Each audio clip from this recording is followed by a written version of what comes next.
Ok, bonsoir Monsieur Tchomo et bienvenue dans le live organisé par Value Vision Mission Africa, qui était un groupe de jeunes étudiants qui a pour but d'inspirer et de pousser les jeunes Africains à passer à l'action, à prendre leurs responsabilités pour un avenir meilleur du continent africain et du monde de manière globale.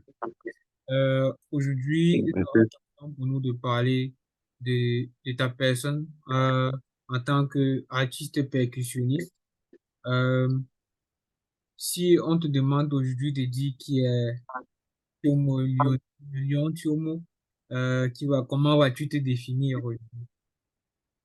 Déjà, bonjour et bonsoir et merci pour l'invitation. Et j'avoue que c'est un plaisir pour moi d'être là et puis d'apporter ma petite expérience à la jeune génération qui a difficulté à se retrouver, à s'orienter dans la vie. Et c'est aussi pour moi l'occasion de pouvoir voilà, apporter ma petite pierre à l'édifice. Et c'est pourquoi j'ai accepté l'invitation et je salue l'initiative dont tu es au devant, quoi. Donc, ce n'est que comme ça qu'on pourra grandir ensemble et faire des choses qui pourront impacter dans l'avenir.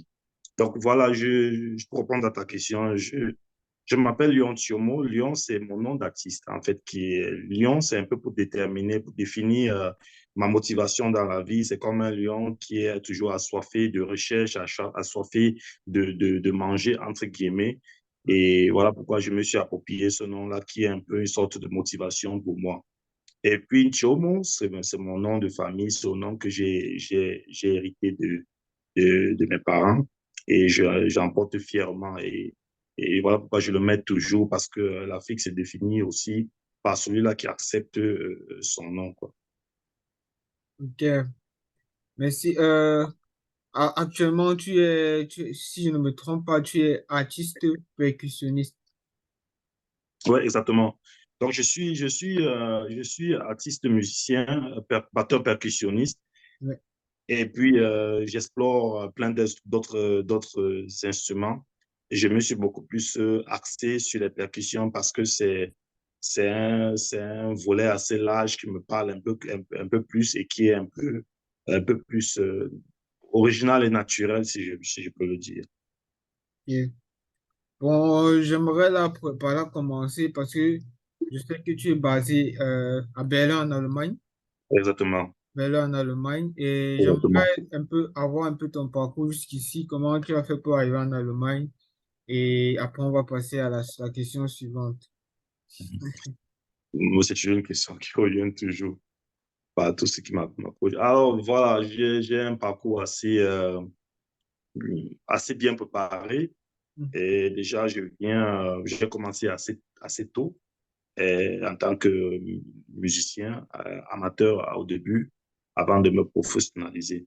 Et donc, pour répondre directement à ta question, c'est vrai que s'il faut expliquer, depuis mes débuts, on passera toute la soirée. Donc, pour répondre directement à ta question, je vais dire que j'ai eu à recevoir plusieurs invitations après avoir présenté un spectacle que j'avais préparé. Et donc, j'ai eu à recevoir pas mal d'invitations qui venaient des festivals par le lien, par le biais de l'ambassade d'Allemagne au Cameroun, quand je vivais encore au Cameroun.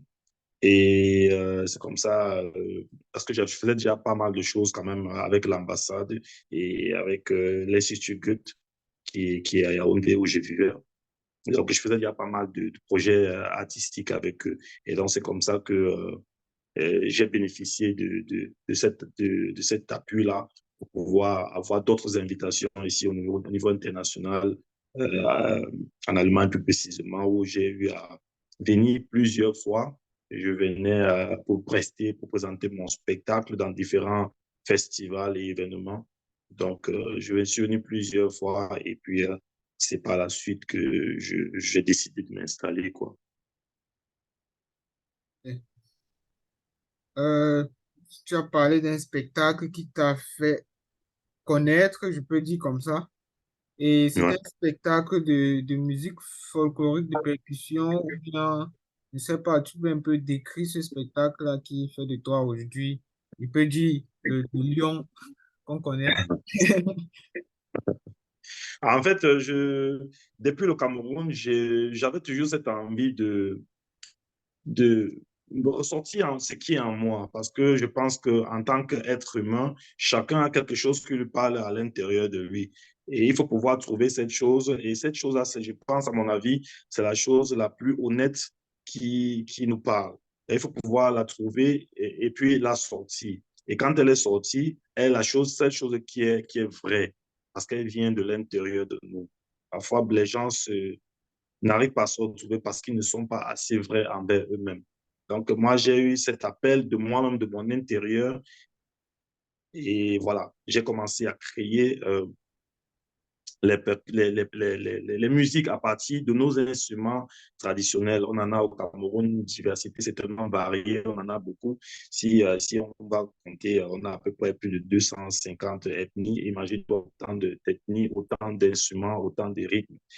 Et donc, on en a tellement. Et pour moi, qui est grandi dans une ville assez mélangée, qui est Yaoundé. Donc, j'ai bénéficié de ce mélange de cultures-là qui ont forgé en moi le multi-instrumentiste que je suis en ce moment. Donc, ça m'a permis de pouvoir créer déjà des musiques que j'avais déjà naturellement parce que, étant tout petit, j'écoutais du Ben Sikin, j'écoutais du Mangambe, j'écoutais du Bikutsi, j'écoutais de tous les rythmes qui font de la diversité ethnique qui est au niveau de Yaoundé. Et donc, c'est comme ça que j'ai créé à partir de cela des musiques que j'ai assemblées. Et je prenais des jeunes musiciens avec moi pour pouvoir créer cela. Et c'est comme ça que de fil à aiguille, j'ai pu créer un spectacle vivant que je présentais dans différents événements, à l'occurrence au Goethe Institute, et puis avec des invitations que j'avais dans des soirées privées au centre, comment dire, à l'ambassade de l'Allemagne au Cameroun. Ok, merci beaucoup pour tes réponses là. Ce qui est aussi Mm. intéressant, c'est lorsque j'étais encore au cours de langue à Goethe-Institut, il y avait ces prix qu'on octroyait à des musiciens, des comédiens comme Ulrich Takam, et qui les aidaient vraiment à se lancer. C'est vraiment un travail culturel que le Goethe-Institut de l'Allemagne offre à tous les jeunes Camerounais qui sont bourrés de talent, de pouvoir exprimer leur talent et de vivre de leur art, de se professionnaliser aussi surtout, ce que je trouve beaucoup important. Et maintenant, qu'est-ce ici te pousse à choisir la musique? C'est vrai, tu as commencé très tôt, mais qu'est-ce qui te pousse à choisir vraiment, ça te dit que aujourd'hui, je veux faire de la musique. Parce que ça vient de J'avoue que l'intérieur. Quel a été le déclic? On peut dire comme ça. j'ai eu quand même un peu de chance parce que je viens d'une famille assez modeste. Ma maman et je suis le dernier né de ma maman. Et donc, ma maman, à l'époque, elle faisait partie de ces femmes-là qui se réunissaient en association. Et donc, dans leurs différentes associations, elles avaient un volet culturel. Donc, c'est ce qui faisait que chaque fois qu'elles se réunissaient, après avoir fait les différentes cotisations que nos mamans font généralement au pays, elles, elles faisaient la danse traditionnelle après, donc le volet culturel. Et donc, j'étais encore tout petit et c'était un truc qui m'attirait quand je voyais les papas à l'époque qui jouaient les instruments et les mamans qui se déhanchaient, tout ça. J'étais toujours attiré d'une façon naturelle comme ça. Et alors, une fois, je suis allé vers un papa, je lui ai dit, je vais essayer un peu. Et c'est comme ça, j'avais à peu près 5 ans comme ça, j'avais pas à peu près 5 ans. Et donc, c'est comme ça que j'ai essayé. Et puis, l'envie. Et chaque fois, ma maman allait avec moi chaque fois. Et chaque fois qu'elles avaient leur réunion. Et donc, c'est comme ça que j'essayais toujours. Je regardais les papas jouer.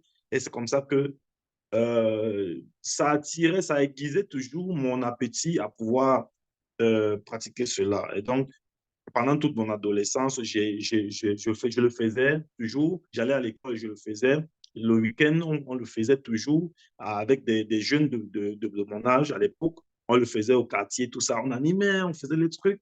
C'était super intéressant. Il y avait un véritable aspect culturel qui vivait et qui animait le quartier à l'époque. Et donc, c'est comme ça que ce soit du bentikin, du bikoussi, tout ça, et tous les rythmes qui nous ont baissé, on le faisait à l'époque. Et puis, c'était vraiment, on avait vraiment conservé ce volet culturel-là qui parlait à chacun de nous à l'époque. Et je sais pas, malheureusement, aujourd'hui, il y en a plus ça beaucoup. Mais c'était vraiment quelque chose de super intéressant. Donc, pour répondre à ta question, c'est comme ça que l'envie de faire des percussions est partie, quoi.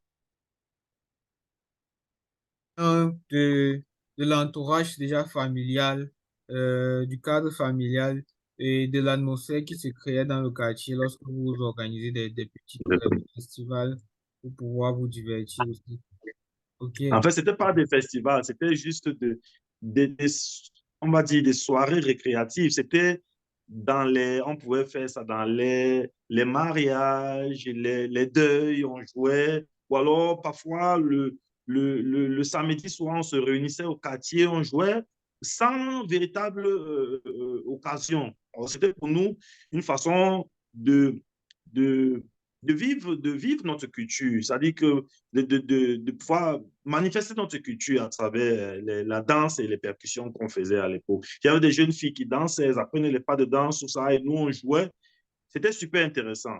Et en même temps, chacun essayait de pratiquer sa langue. Et c'est comme ça que c'est un truc qui a fait en sorte on parlait nos langues, tout ça. C'était super intéressant, quoi.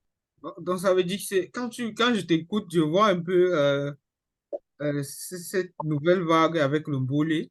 Parce que le mbolé, les gens se réunissent là avec un tambour, ils se mettent à s'enjailler. Exactement. Ouais, c'est vrai, peut-être Exactement. qu'à l'époque, vous essayez Ce de que parler je- avec les langues maternelles. Exactement, Lorsque les exactement. mamans Et ce que étaient je là en veux, association, les mamans chantaient en langue. Je pense maintenant, le mbolé, c'est plus en français. Mais je pense que c'est toujours même foyer-là, ce même foyer-là un peu, je pense. Si, je veux dire que ça, c'est un truc j'ai été que, bien ça, c'est écouté. un truc que, ça, c'est un truc qui a toujours été fait. Ça, Ouais. c'est mon avis. Et c'est ce que j'ai vécu, c'est ce que j'ai fait. Ça, c'est un truc qui a toujours été fait. Peut-être maintenant, aujourd'hui, avec le mot Mbole qui est venu avec un autre nom, une autre appellation, mais c'est un truc qui a toujours été fait. Nous, on a toujours joué des instruments traditionnels à l'époque. Nos mamans, j'étais encore tout petit. Hein. On l'a toujours pratiqué, on a toujours joué, on a toujours tapé les instruments. Voilà. Juste que maintenant, avec l'avènement des réseaux sociaux, tout ça, et ça a beaucoup plus mis ces jeunes en avant qui ont trouvé un nom qui passe bien, quoi. À Ok. l'époque, nous, il y avait pas les réseaux sociaux, il y avait même pas de téléphone, mais on le faisait tous les soirs. Oui, c'est pour dire, bon, à l'époque aussi, les réseaux sociaux ont encore changé beaucoup de choses et ça continue de changer les choses. Exactement. L'évolution technologique change beaucoup de choses. Ouais. On ne peut pas ne pas dire ça. L'évolution Ouais, a changé je peux dire beaucoup de que c'est un choses. avantage. Ça, c'est le bon côté que les réseaux sociaux ont apporté euh, à notre culture, quoi. Ça a donné un petit push, quoi. Ouais. Donc, je pense que de ce côté-là, c'est assez positif, quoi. Parce que aujourd'hui, tu n'as pas besoin d'être, je ne sais pas moi, on dirait pour savoir ce qui se passe là-bas. Il suffit que ça soit poussé dans les réseaux sociaux et voilà, tout ce, tu vis le truc comme si tu étais là. Et Et, ce c'est- qui n'était peut-être pas le cas à notre époque, quoi. et ce que je trouve Mais on le intéressant, faisait déjà. et ce que je trouve aussi beaucoup intéressant, c'est que ça ramène des jeunes qui sont un peu égarés là au Cameroun.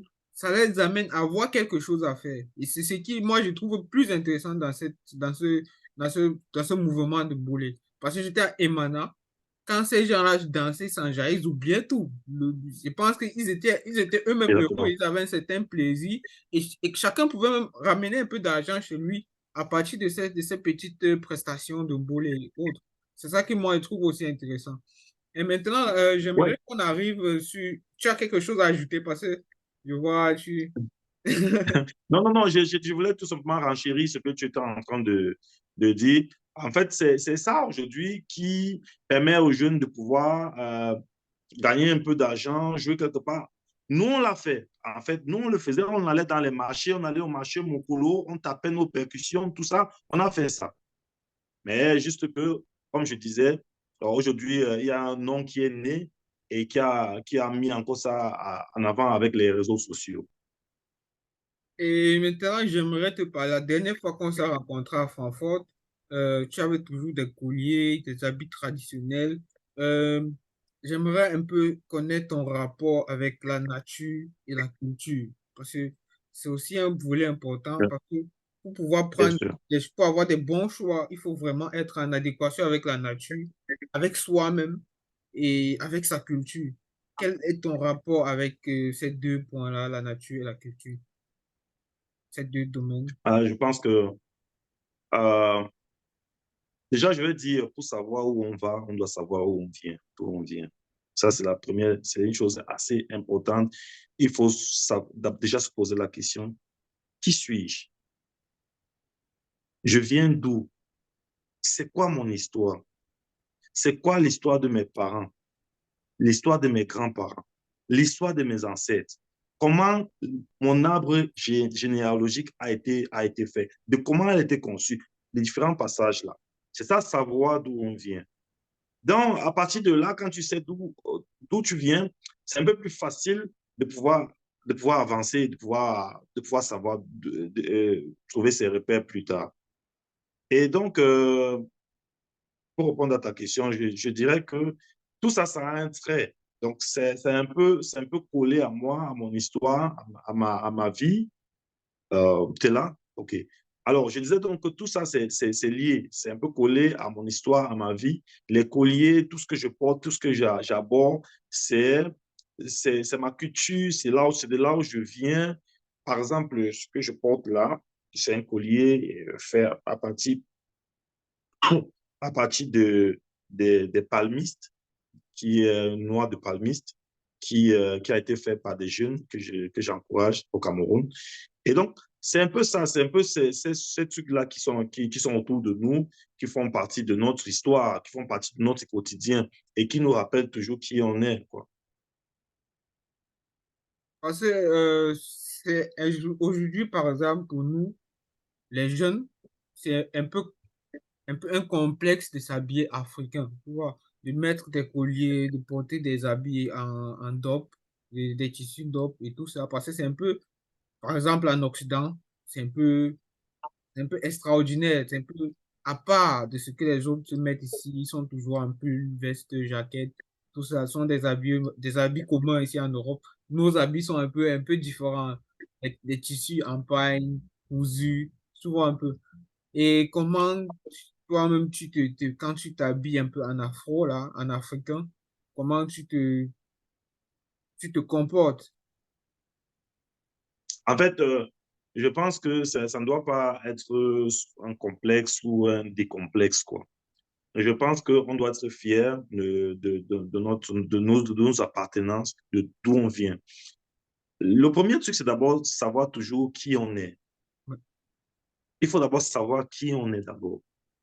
Donc, quand tu sais déjà qui tu es, c'est un peu plus facile de pouvoir expliquer certaines choses. Pour ma part, je dis, moi, je pense que je suis tout simplement le petit gars qui courait au quartier, là, tout ça, ce que j'ai vu de mes parents, de mes ancêtres, tout ça. Et j'essaie de le pratiquer aujourd'hui parce que c'est ça moi, c'est ça Ntiomo, c'est ça moi. Ça ne pourra pas être autre chose. Je me sens plus à l'aise dans dans mon boubou africain, dans mon boubou qui vient de chez moi, que une veste, cravate, tout ça. Déjà que même la cravate, tout ça, c'est pas notre histoire. C'est encore une autre histoire, la cravate, parce que quand on voit aujourd'hui les chefs d'État, tout ça, que je respecte, mettre des cravates, c'est une histoire. C'est une culture qui ne nous appartient pas. Ouais, c'est aussi ça, parce que on peut dire que ce que nous on voit toujours, des aînés, être toujours en... Moi, par exemple, je vois toujours mon père en boubou, il aimait coudre des habits tout le temps.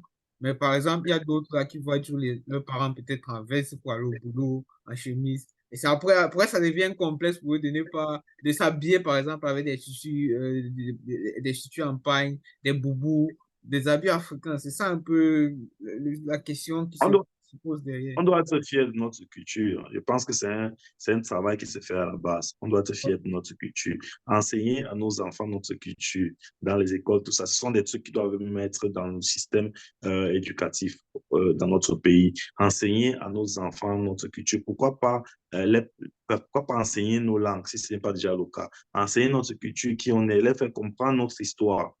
Au lieu d'apprendre toujours l'histoire des autres, apprendre notre histoire. Même ici, où on vit ici en Europe, on peut bien voir que même dans les écoles, on apprend d'abord aux enfants l'histoire de l'Europe. Les Chinois apprennent aux Chinois l'histoire de la Chine. Ainsi de suite, l'Inde apprend l'histoire de l'Inde. C'est comme ça qu'on devient fort. À partir du moment où tu sais qui tu es, c'est là où tu attaques mieux le monde, que tu as mieux des armes pour pouvoir aller à la conquête du monde. Tu ne peux pas aller à la conquête du monde sans savoir véritablement qui tu es. Pourquoi tu es là? Pourquoi tu dois aller en avant? Ainsi de suite. Pourquoi tu ne dois pas faire ça? Pourquoi tu dois faire ça? Autant de choses qui font en sorte que, voilà, parfois on piétine sans se rendre compte parce qu'il y a d'abord ce véritable problème qui n'est pas résolu. Qui on est? Et cet apprentissage-là commence dans les familles, dans les quartiers, dans les écoles, et ainsi de suite. Oui, ce problème d'appartenance-là, c'est un problème qui se pose parce que je peux dire, bon, j'ai eu ce système, il y avait une matière qui est arrivée au lycée, juste après que moi je finisse les études, c'est arrivé en terminale. Le collège, c'est arrivé en terminale. Langue et culture nationale, on essaie un peu d'apprendre des langues camerounaises aux élèves. Je pense que c'est déjà un pas, mais je pense qu'il reste encore beaucoup à faire dans ce Bien sûr. domaine-là. Je pense qu'il reste encore beaucoup à faire dans ce domaine. C'est déjà ça. Je pense que si chacun de nous le fait, à partir déjà de nos maisons, nos familles, hein, apprendre déjà à nos enfants leur histoire, leur parler de leur histoire, leur faire connaître qui est ton grand-père, comment s'appelait ton arrière-grand-père. Il y a des enfants aujourd'hui qui ne savent même pas comment s'appelait leur grand-père. C'est vrai, c'est vrai. Alors, qui est ton grand-père? Qui est ton arrière-grand-père? C'était quoi? Comment s'est formée la famille? Ainsi de suite. Comprendre cela. À partir de là, on est plus ou moins prêt à affronter l'extérieur parce qu'on sait qui on est. Je pense que la base, ce sont les appuis qu'on doit avoir sur le sol pour pouvoir mieux avancer. Je pense, c'est aussi très important parce que je cause aussi avec un monsieur, il demande toujours de les parents, sont les parents qui doivent être les maîtres mots de la culture. Ce sont les parents Exactement. ça doit commencer dans les foyers. Parce que Ouais, sans ça, la chaque société va chef les de famille, transformer. ouais, parce que chaque chef de famille a la responsabilité de véhiculer la culture à ses enfants qui vont pouvoir la valoriser ou bien la présenter demain à tout le Tout monde. à fait. Tout à Donc, fait. c'est un Tout à fait. problème qui devrait être résolu. Normalement, si on avait déjà cette mentalité de, de valoriser notre culture, de montrer qui on est à notre juste valeur. Tout Bon, à fait. maintenant, parlant de la culture, nous sommes tous dans le thème de la culture. Quel est ton rapport avec les ancêtres? Est-ce que on peut dire que on peut aller même, est-ce que tu communiques avec les ancêtres, tu demandes de l'inspiration, tu demandes de la force, de la protection des ancêtres lorsque tu veux réaliser tes projets et tes concerts? Quel est ton rapport avec les ancêtres de manière globale? Comme je disais, chaque peuple a sa culture. Chaque peuple a une croyance. Chaque peuple a sa vision de la vie. Et moi, Africain, notre vision de la vie, notre foi et notre appartenance, c'est nos ancêtres. Et maintenant, la foi. La foi, c'est quoi? La foi, c'est la chose à laquelle tu crois. Quand tu crois à cette chose-là, elle se réalise. Donc moi, je pense que nos ancêtres, c'est de là où part notre sang, nos gènes, notre cordon ombilical, tout ça, c'est à partir de là, c'est lié. Donc tant qu'on n'a pas compris que ça, c'est lié et que la culture des autres, ça ne nous appartient pas, on ne pourra pas se développer facilement. Je pense que la base, comme j'ai dit au départ, c'est d'abord cette acceptation de savoir qui on est et cette acceptation de qui on est. C'est de là où on a mieux les armes pour pouvoir avancer. Donc, pour moi, je suis de ceux-là qui accordent une place de choix à nos ancêtres. Moi, quand je médite, je mets mes ancêtres au centre de mes méditations. Parce que je ne pourrais être autrement, parce que je viens de là. Je sais qui je suis. Je sais comment j'ai fait pour exister. Et je sais pourquoi j'existe. Donc, si mes ancêtres n'avaient pas voulu, je ne serais pas, je ne serais pas où je suis. Tu ne seras pas en train de me poser des questions. On ne sera pas en train d'avoir ce débat. Je pense que le plus important, c'est de pouvoir se retrouver et de pouvoir comprendre qui on est exactement. Je n'ai rien contre ceux qui, qui pratiquent la culture des autres. Parce que même tout ce qu'on nous a apporté là, toutes les religions qu'on nous a apportées là, tout ça, c'est la culture des autres. Ce n'est pas notre culture. Il faut d'abord comprendre qui on est exactement. Et c'est de là où on pourra mieux avancer. Donc, je ne sais pas si j'ai répondu à ta question et c'est un peu mon avis, quoi. Donc, je pense que là, la réponse, c'est de connaître, de partir de ses ancêtres pour de, de communiquer. Lorsqu'on on fait des méditations, on émet des prières, on peut dire à partir de nos ancêtres. Et que c'est nos Exactement, ancêtres qui nous donnent ce souffle, qui nous donnent cette exactement, inspiration. C'est eux, on peut dire notre base pour pouvoir évoluer dans nos vies. Je pense que c'est ça ta réponse. exactement. Et là, qu'est-ce que tu peux demander, quel conseil peux-tu donner aux jeunes, non, qui veulent s'orienter vers des domaines qui sont souvent mal vus par les parents, comme la musique, par exemple. Il y a le sport aujourd'hui qui aussi, je sais pas Ouais. si aujourd'hui c'est plus problématique comme avant, parce qu'avant c'était problématique qu'un gars dit je peux pas jouer au football. Mais aujourd'hui, comme ça ramène beaucoup à la maison, niveau financier, le sport paye. C'est vrai que la musique, c'est encore un peu mal vu. Je pense que ça Ouais. peut être mal vu, mais le sport maintenant, avant, les parents disaient que non, sort du stade, tu rentres à la maison. Maintenant, on tue les enfants pour aller dans les centres de formation, dans des clubs de football, etc. Qu'est-ce que tu peux dire aux gens qui veulent prendre ce genre de direction-là et que c'est difficile, Mhm. on peut dire la famille les recale, dit non, c'est pas bien. Comment lever cette flamme qu'on a en nous? Bah, je pense que, euh, comme je l'ai dit, chacun de nous a quelque chose qui lui parle à l'intérieur de lui. Mhm. Et je pense que c'est là où réside la vérité. Chacun de nous a quelque chose qui lui parle à l'intérieur de lui. Et c'est là où réside la vérité. Il faut pouvoir être sincère et vrai envers soi-même. Je prends l'exemple de l'Europe, ici en Allemagne, où on vit. C'est pas tous les enfants qui commencent à la maternelle qui vont aller finir à l'université. Tu le sais, tu as étudié ici, tu le sais. Ouais. À partir même de la maternelle, on voit déjà ce que ce qu'il faut pour toi, le domaine dans lequel tu es plus attiré. Et à partir de là, on t'oriente vers là. Ouais. Ça, c'est ce que je sais du système éducatif ici en Allemagne. À partir de là, on t'oriente déjà dans un certain domaine où tu as plus, où tu excelles le mieux. C'est pour ça qu'ici, quand on voit un maçon, c'est un bon maçon. Quand on voit un médecin, c'est un bon médecin. Quand on voit, je ne sais pas moi, un informaticien, c'est un bon informaticien. Parce que à la base, on essaie de comprendre là où l'enfant est beaucoup plus attiré. Et on l'aide à s'orienter vers là où il est plus attiré. Différent chez nous. Ça, c'est un peu ce qui est différent chez nous. Parfois, nos familles, nos parents euh, nous imposent. Toi, je veux que tu sois médecin de la famille. Même si toi, tu es bon plutôt, je ne sais pas moi, quel domaine je vais prendre. Je ne sais pas moi, même si tu es bon plutôt dans l'informatique. Non, toi, tu dois être le médecin de la famille. Écoute que va, il faut que tu sois un médecin de la famille. Et Ce qui fait en sorte que après, on a les mauvais médecins.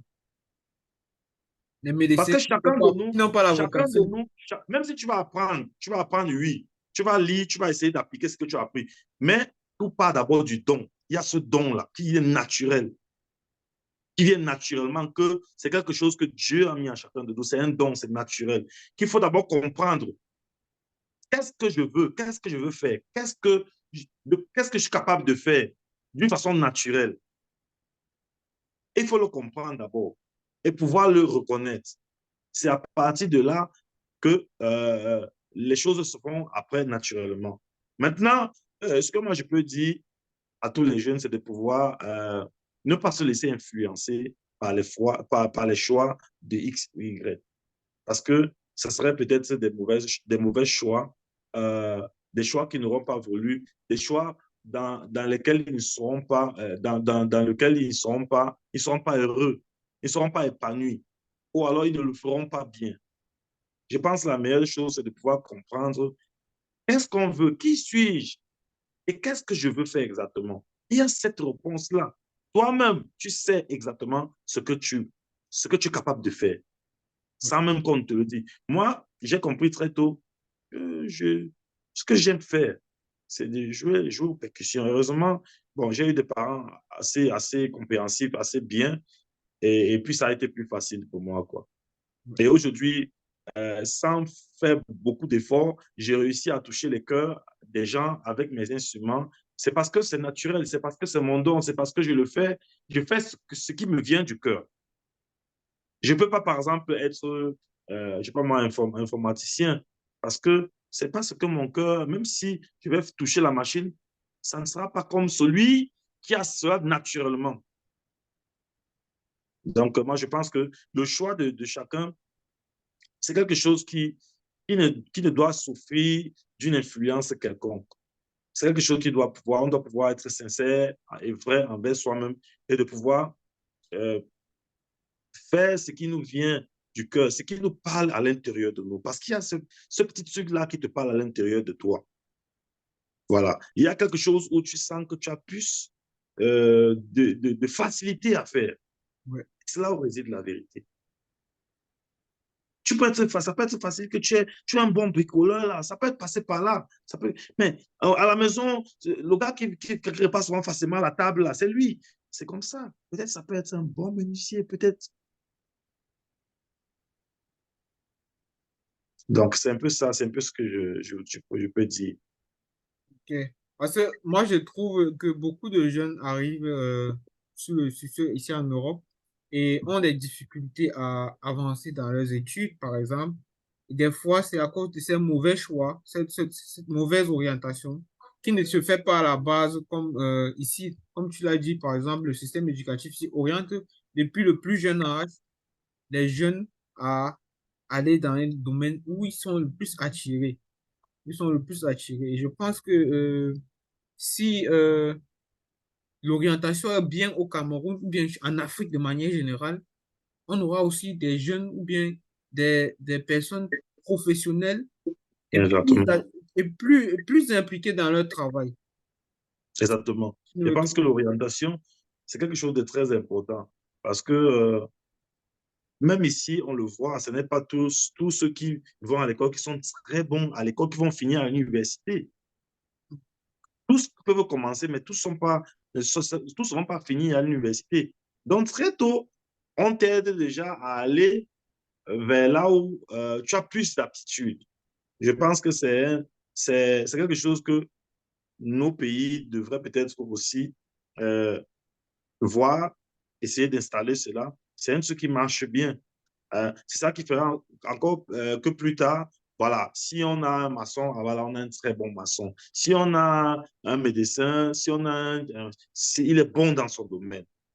Hein. Je pense que c'est quelque chose qui vient naturellement. Chacun de nous est venu avec une mission. C'est quelque chose de très important de pouvoir comprendre. Chacun de nous est unique à son genre. Chacun de nous est venu avec une mission.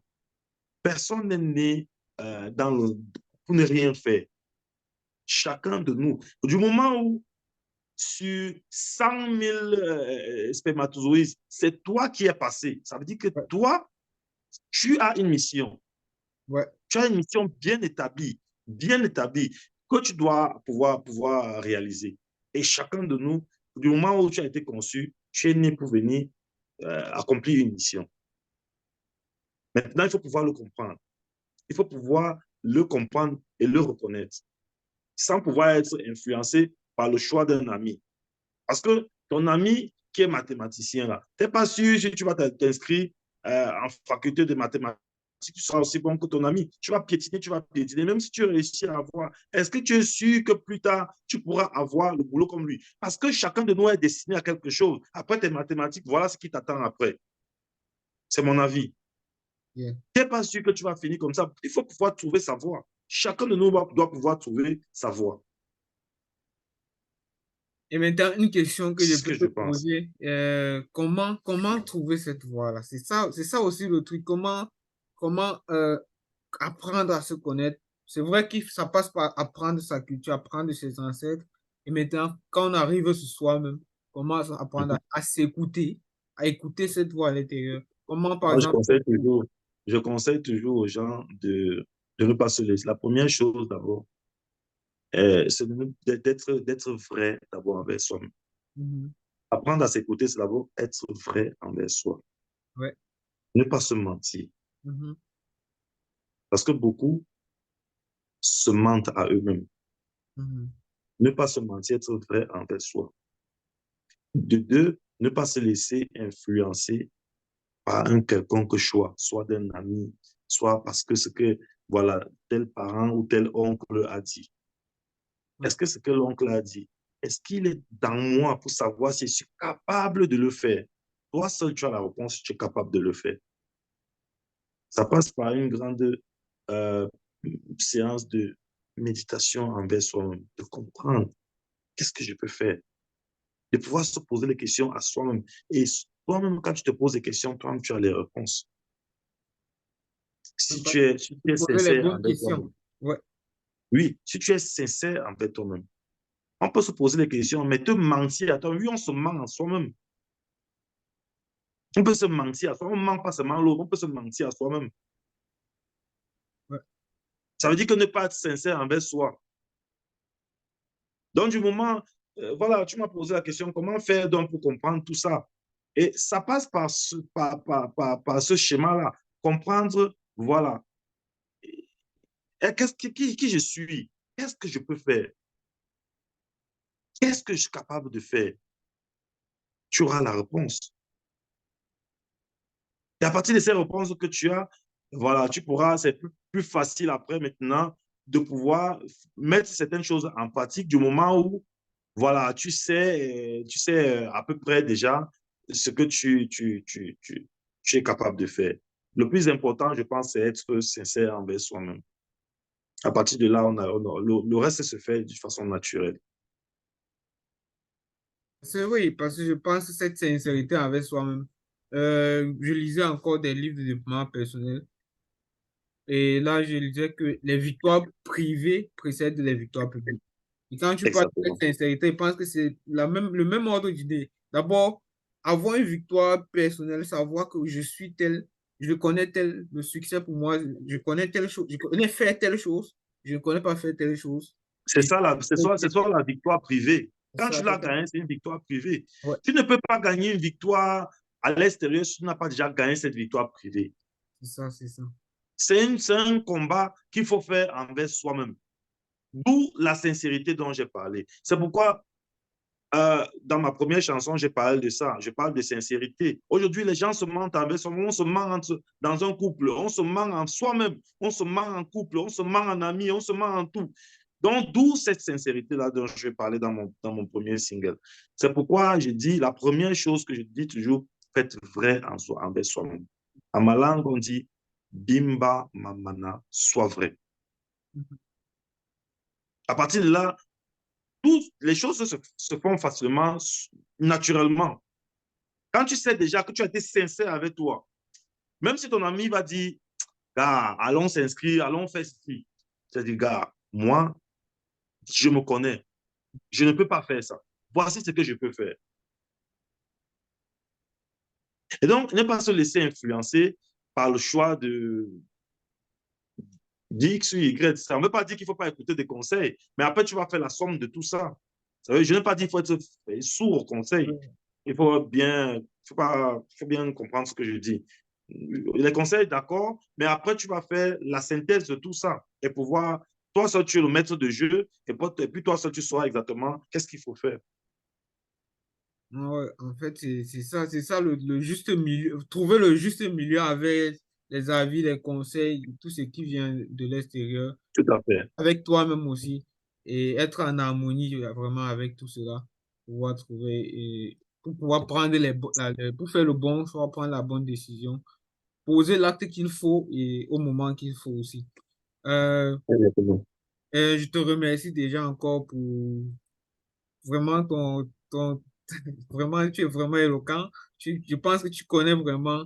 En fait, c'est que les personnes qui réussissent ont trouvé vraiment cette flamme en eux là. Ils ont trouvé comment réallumer la flamme chaque fois qu'il le fallait.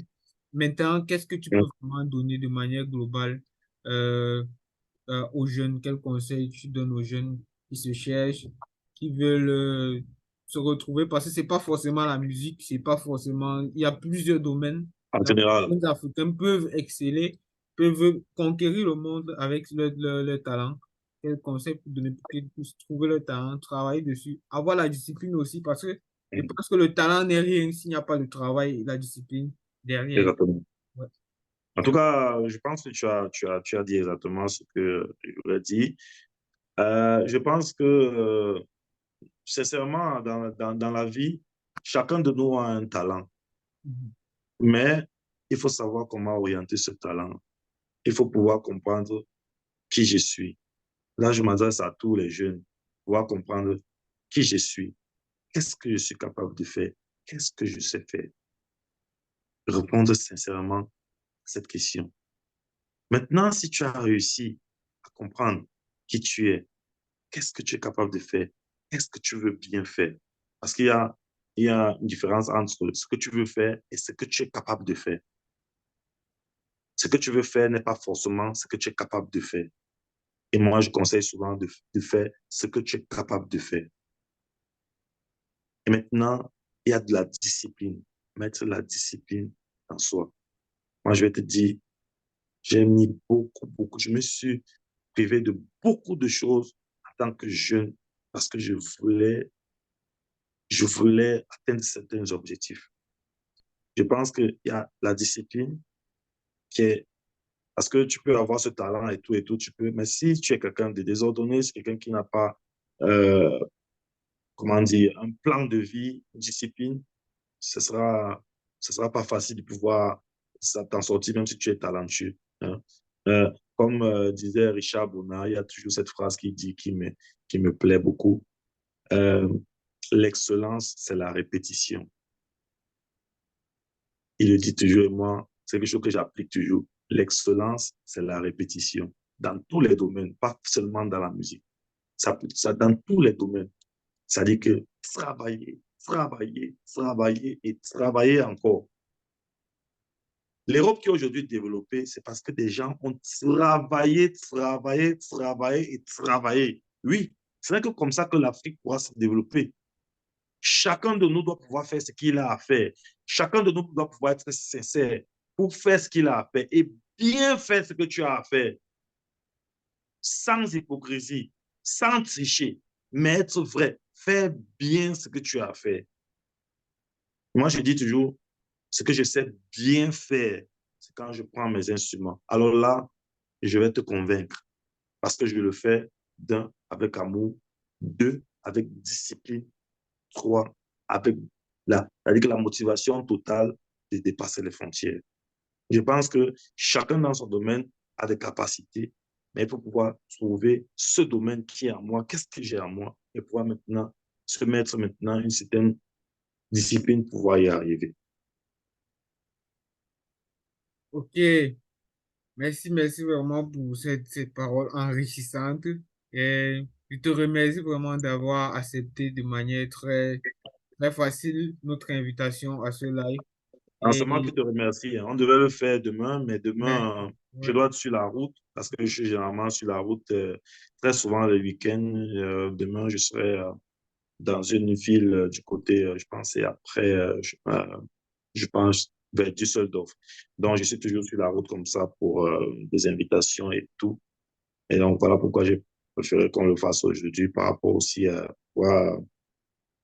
parce que c'est aussi important pour moi de pouvoir donner mon avis aussi, mon expertise, mon petit savoir-faire dans la vie. Si ça peut aider quelqu'un, tant mieux. Voilà. On est là tous pour s'entraider. Chacun de nous a des capacités pour pouvoir le comprendre, pour pouvoir y arriver. Tout le monde, et chacun est né pour quelque chose. Chacun est né pour pouvoir réaliser quelque chose. Et je vais qu'on coupe ce live, cette petite podcast sur cette citation, que le plus grand crime, c'est de penser pétiment. Je pense que c'est l'un des plus grands crimes. Lorsque tu penses pétiment de ta personne, de tes projets, de ce que tu es capable de faire, je pense que c'est l'un des plus grands crimes. Et Bien sûr, les cimetières sont déjà pleins de rêves qui ne sont pas réalisés. et bien sûr, J'aimerais que tous les jeunes Africains qui pourront écouter ce rêve puissent réaliser leur rêve avant d'arriver à ce niveau-là.